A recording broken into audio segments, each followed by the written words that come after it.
I'm making a mock apple crumble. There's no apples in this crumble. It's zucchini instead.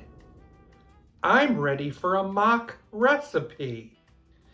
I'm ready for a mock recipe. Are you mocking me? I sure am.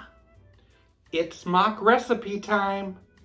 I'm going to work on the crumble topping now. I need 4 cups of flour, 2 cups of sugar, and a teaspoon of cinnamon. We're going to need a bigger bowl. I've chopped a stick of butter and I've even shredded a stick of butter. I'm going to cut that into the flour mixture until it resembles crumbs. I have some chopped up zucchini. It's actually kind of shredded. I'm going to cook that in 2/3 a cup of lemon juice.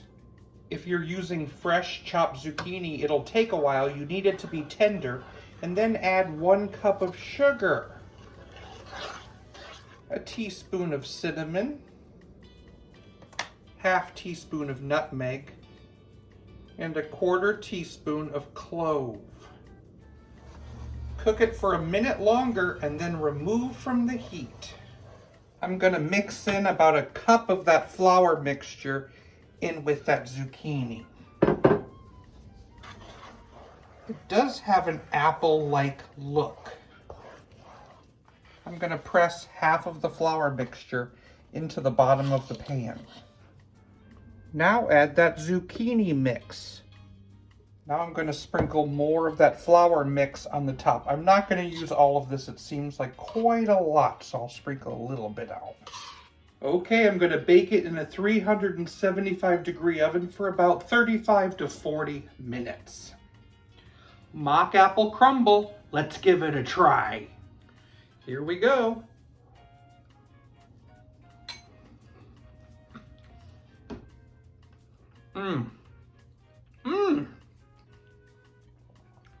It is really surprising. I don't notice anything zucchini about it. It definitely has an apple feeling. This mock recipe is a winner. I know if you like to garden, you probably have lots of leftover zucchini. This is the perfect thing to make at home. Thank you so much for watching me here on Jim's Kitsch Kitchen. Until next time, see you later. What does a vegan wear to the beach? A zucchini.